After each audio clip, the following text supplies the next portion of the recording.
10월 3일에는 광화문에서 그리고 어제는 서초동에서 시위가 있었습니다. 참석하신 분 계신가요? 여러분께 한번 물어보겠습니다. 천국에는 시위가 있을까요? 없을까요? 천국에는 데모가 있을까요?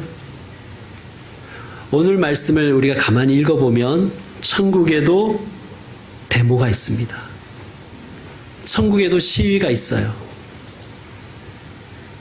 천상의 농성 현장에 기레기가 아니라 요한 기자가 하나가 있습니다. 이렇게 한번 질문을 던졌습니다. 시위를 누가 하고 있습니까? 자, 시위를 누가 하고 있죠? 오늘 말씀 9절을 보시면 하나님의 말씀과 그들이 가진 증거로 말미암아 죽임을 당한 영혼들이, 이들을 우리는 순교자라고 부릅니다. 이들이 왜 순교를 당했냐면요, 말씀에 나오는 대로 하나님의 말씀과 그들이 가진 증거로 말미암아 그것 때문에 죽임을 당했다는 거예요. 하나님의 말씀, 요한 신학의 특징 중에 하나는요, 예수님을 하나님의 말씀이라고 표현했어요. 태초에 말씀이 계시니라. 이 말씀이 하나님과 함께 계셨으니 이 말씀은 곧 하나님이시니라. 그러니까 그들이 왜 죽었나? 예수님 때문에 죽었다는 거예요. 그들이 가진 증거라는 것은 또 역시 예수님의 복음을 의미합니다. 그러니까 예수님 때문에, 예수님의 복음 때문에 죽임을 당한 영혼들이 지금 시위를 하고 있는 거예요. 자, 시위의 장소는 어디입니까? 제단 아래에서. 제단 아래에서 지금 시위를 하고 있다는 거예요. 이게 어떤 의미겠습니까? 그들은 희생당했다는 거예요. 세상에서 희생당했는데 하나님 보시기에는 하나님의 제단에 바쳐진 희생 제물이었다는 겁니다. 누가 이들을 죽였습니까? 로마 황제가 죽였습니다. 왜 로마 황제는 이들을 죽였습니까? 황제에게 절하지 않고 예수님을 예배했기 때문입니다. 자, 순교자들은 지금 누구에게 농성하고 있어요? 누구에게 시위하고 있습니까?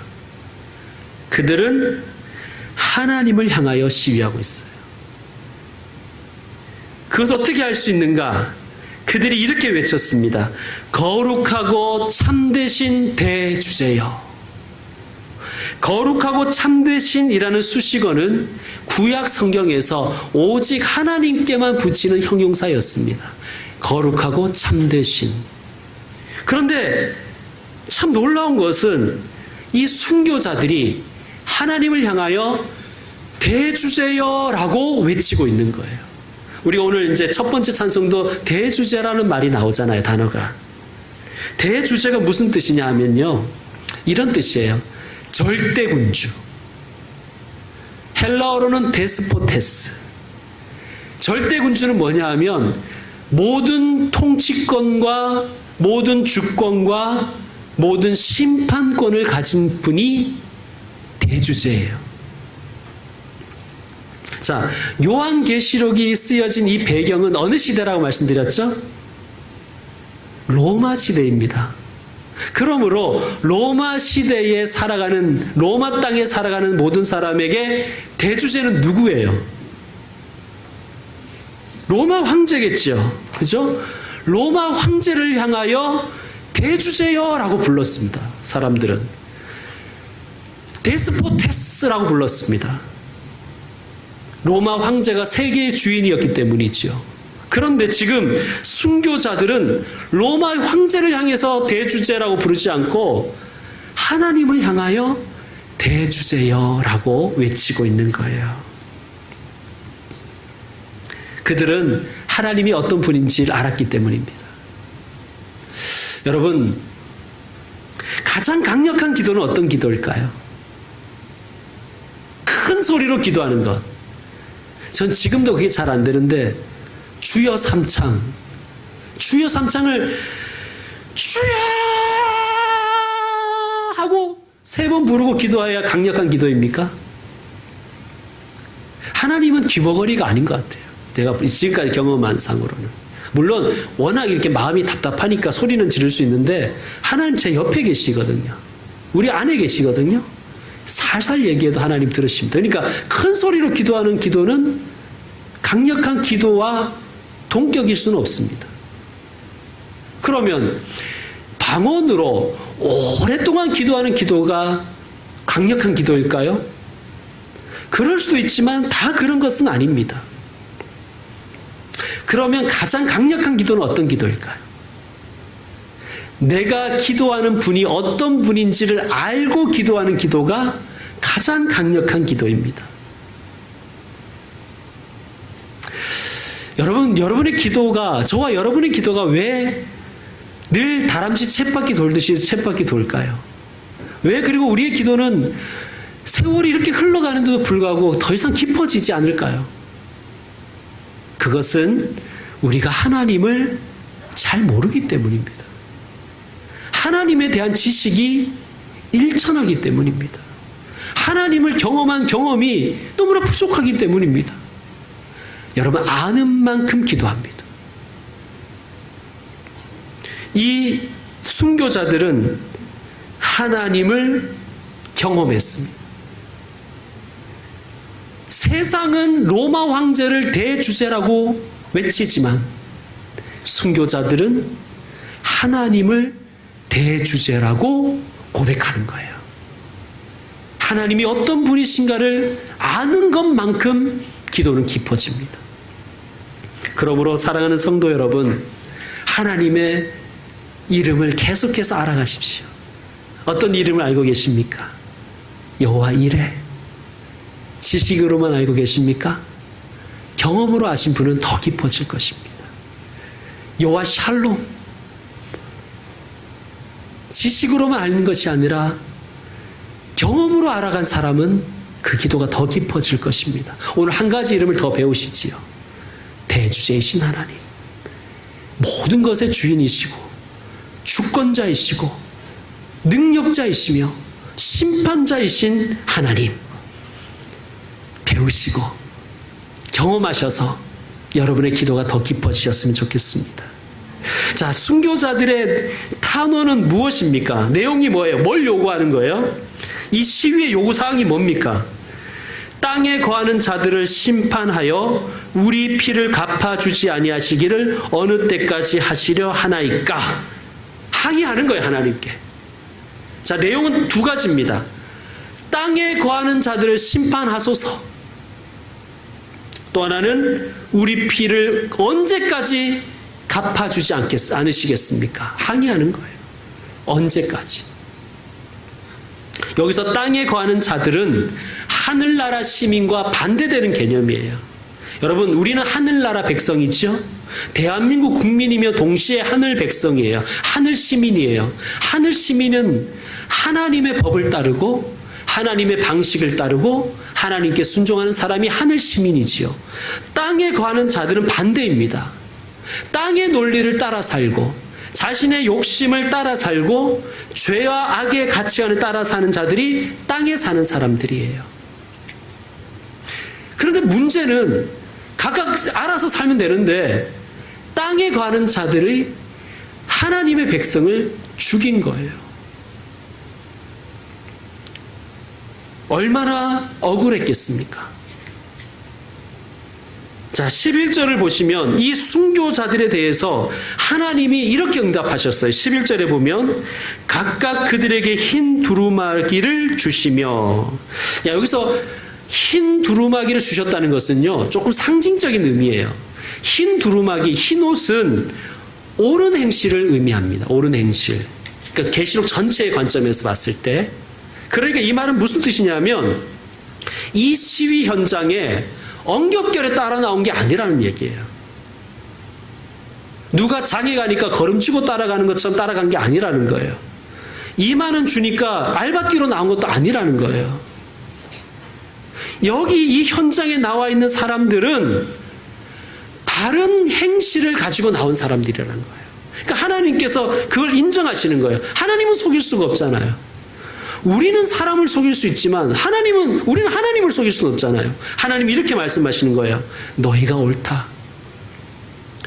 너희가 비록 로마 황제의 재판 자리에서는 유죄를 받고 죽임을 당했지만 그 재판이 가짜고 너희가 옳다.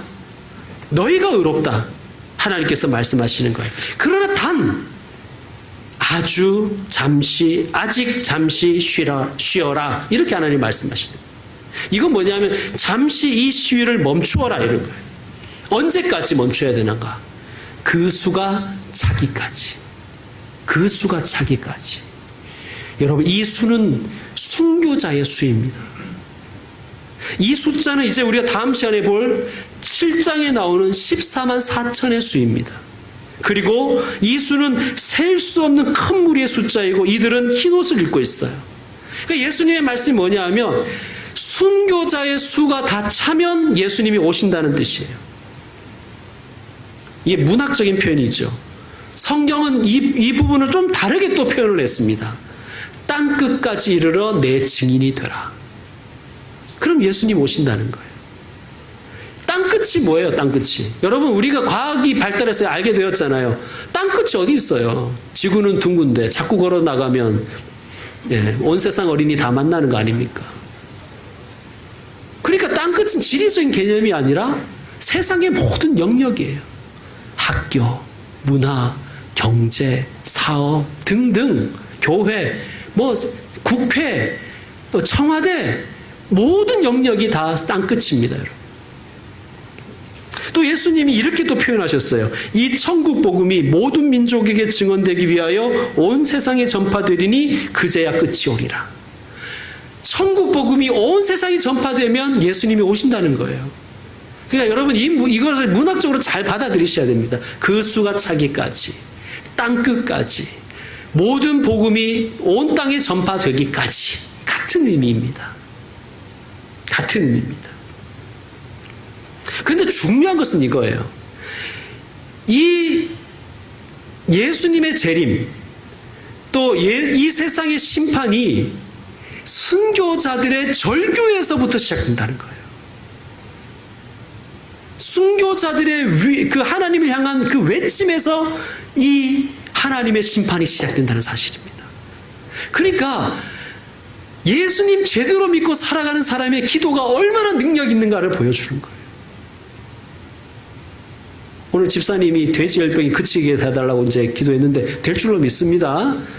우리 임 집사님의 행실이 하나님 보시 의로우시면 농담처럼 얘기하시면 그런 거예요. 우리가 하나님 앞에서 의롭게 살아가는 그 모습으로 살 때 우리의 기도가 능력이 있다는 거예요. 최후의 심판이 순교자들의 피 맺힌 절기로 시작된다는 거예요. 그것을 오늘 말씀 우리에게 보여주고 있는 것입니다. 그런데 단 중요한 것은 하나님이 순교자들에게 하신 말씀이에요. 하나님 이렇게 말씀하셨어요. 자, 다시 한번 보시면요. 11절을 참고해서 보시면 이런 거예요. 여기 보면 이런 말씀 있죠. 잠시 동안 쉬되 왜 쉬어야 되는 거 아니야 하면 그들의 동무 종들과 형제들도 자기처럼 죽임을 당하여 그 수가 차기까지 하라. 이 말씀이 조금 어려운데 이런 뜻입니다. 얘들아, 너희는 나를 위하여 기꺼이 죽었다. 그런데 너희의 동무들은 하나님께는 종들이고 서로에게는 동무죠. 그들은 도무지 죽으려고 하지 않는구나. 너희는 예수를 위해 나를 위해 너희 생명을 팔아 하나님 앞에 제물로 드렸는데 너희의 동무 종들은 예수 팔아 자기 욕심을 채우는구나. 여러분, 예수님을 믿는다고 하면서 예수 팔아먹는 사람이 얼마나 많습니까? 교회를 세습하면서도 하나님의 영광을 위한 거였대요. 더 이상 예수를 팔아먹으면 안 됩니다. 아마 하나님께 제일 심판받을 대상이 목사들일 것 같아요. 하나님을 얼마나 팔아먹는지. 여러분, 이 세상 속에서 살아갈 때 더 다른 건 몰라도 우리 예수님 팔아먹지 맙시다.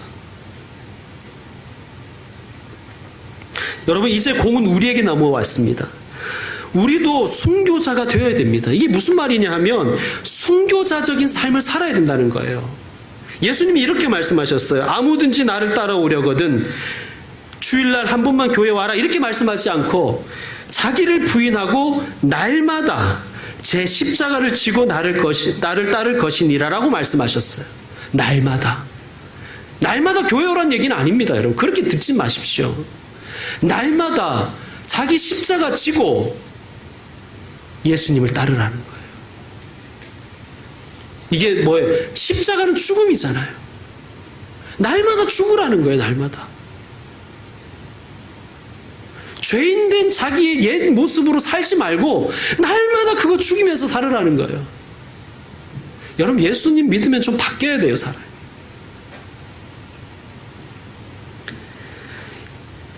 여러분, 날마다 죽을 수밖에 없는 거예요. 왜 그러냐면요, 이 세상 너무나 악한데 예수님은 사랑으로 살라 그러잖아요. 어떻게 이 악한 세상에서 사랑으로 살 수 있겠습니까? 죽어야 되는 거예요. 진리, 생명, 평화, 정의, 왜 이게 이 땅에서 실현되지 않을까요? 나는 안 죽으면서 자꾸 다른 사람 보고 죽으라는 거예요.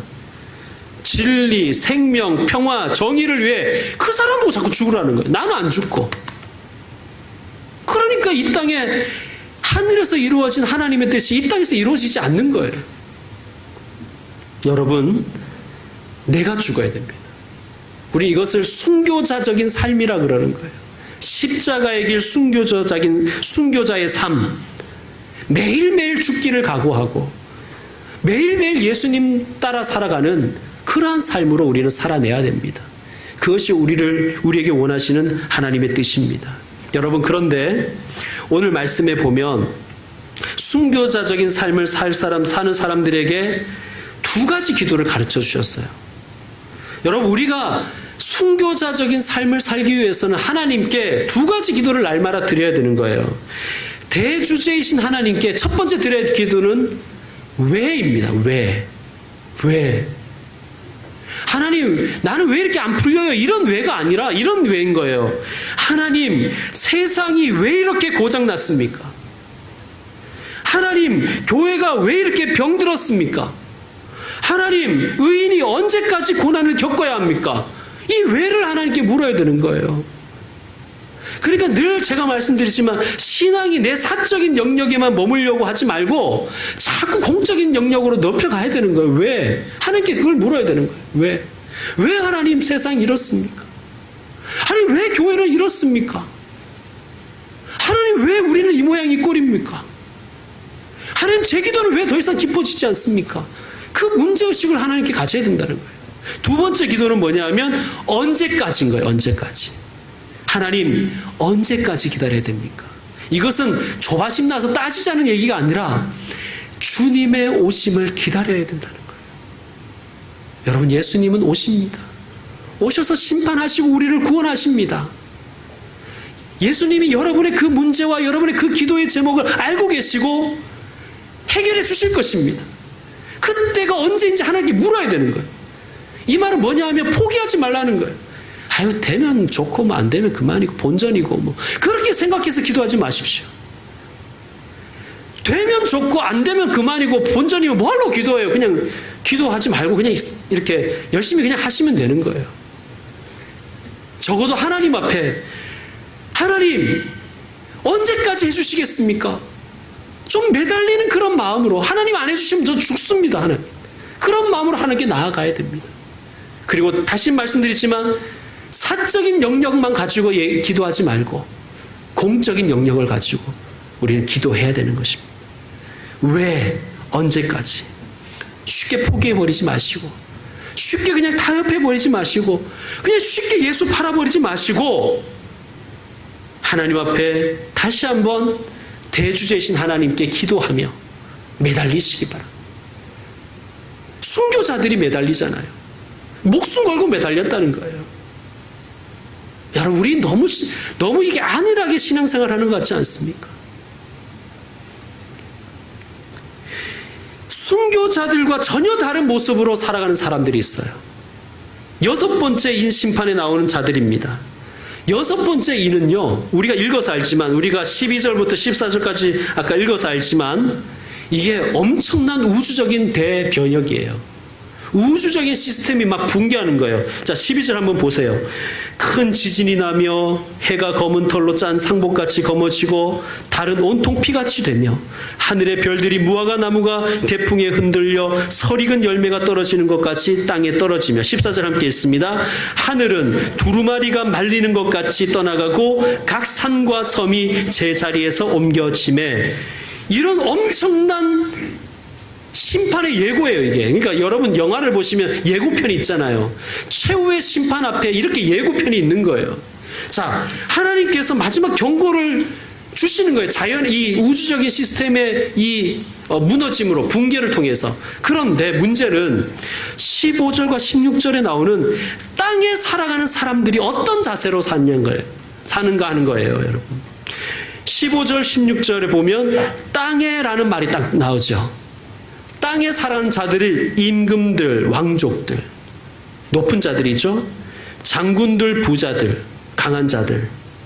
이 하나로 묶을 수가 있어요. 그리고 모든 종과 자유인. 이들이 어떤 자세로 지금 살고 있는 거예요. 자, 여러분, 순교자들은 억울한 일 당하고 정말 이렇게 힘든 일 당했을 때 하나님을 향해 외쳤잖아요. 근데 이들은 지금 어떻게 하고 있어요? 하나님이 경고하시는데도 불구하고 굴과 산들의 바위 틈에 숨어 그냥 숨기만 하는 거예요. 피하기만, 이거 모면하려고만 하는 거예요. 하나님의 심판을 외면하고 모면하려고만 하는 거예요. 16절 함께 읽습니다. 시작. 산들과 바위에게 말하되 우리 위에 떨어져 보좌에 앉으신 이의 얼굴에서와 그 어린 양의 진노에서 우리를 가리라. 아멘. 이 불신앙의 사람들, 땅의 사람들은 그저 숨고 피하려고만 합니다. 그러니까 하나님의 사람과 이 땅의 사람들의 차이가 뭐냐? 위기 앞에서 하나님 앞에 매달리는가? 아니면 그저 숨고 피하고 이 위험이 그냥 지나가기를, 이 심판이 그냥 지나가기를 그렇게 그냥 피하려고만 하는가 하는 거예요. 여러분 하늘의 사람입니까? 땅의 사람입니까? 문제 앞에서 내가 어떤 자세를 취하는가 하는 거예요. 하나님을 향하여 외치는 사람들이 하나님의 사람입니다. 그냥 숨고 피하려는 자는 땅의 사람입니다. 사랑하는 성도 여러분, 하나님의 사람으로 살아가십시오. 하늘의 사람으로 살아가십시오.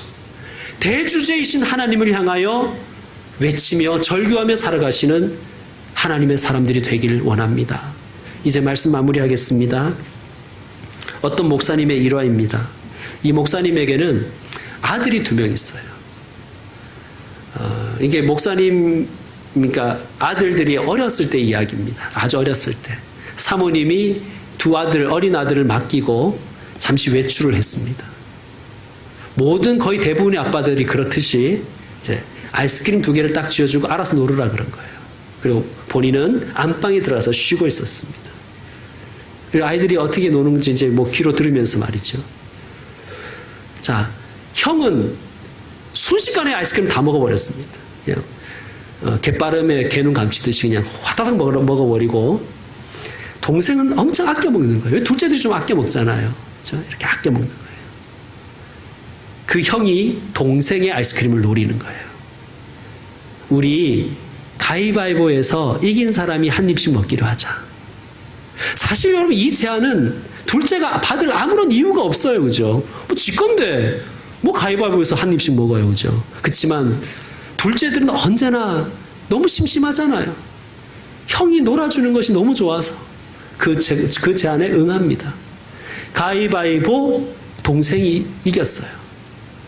동생이 먼저 한 입 먹습니다. 근데 워낙 아까워서 그냥 기스가 날 정도로만 살짝 핥아 먹는 거예요. 살짝.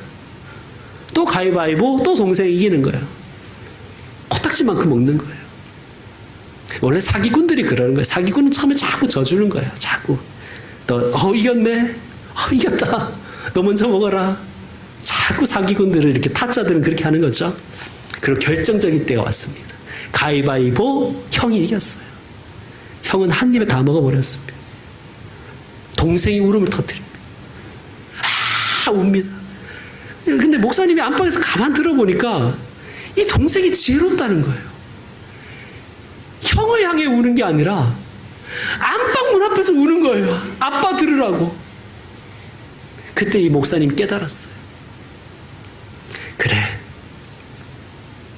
둘째 같은 신앙으로 하나님께 매달려야 된다. 아이스크림을 빼앗을 능력은 형에게 있지만 그 못된 형을 심판할 능력은 하나님 아버지께 있고, 그래서 새 아이스크림 사줄 능력은 아빠에게 있다는 것을 둘째는 아는 것 아닙니까? 그러면서 어떤 말을 하냐면 안방을 향해 울자는 거예요. 여러분, 우리의 대주제이신 하나님은 안방에 계십니다. 하늘에 계세요. 억울한 일 당할 때 많죠. 힘든 일 많으시죠. 세상을 향해 울어봐야 해결되지 않습니다. 대주제이신 하나님을 향해 우십시오. 하늘의 안방을 향해 우십시오. 그리고 용기 내서 다시 살아가십시오. 하나님께서 저와 여러분의 삶 속에 함께 하실 것입니다. 기도하겠습니다.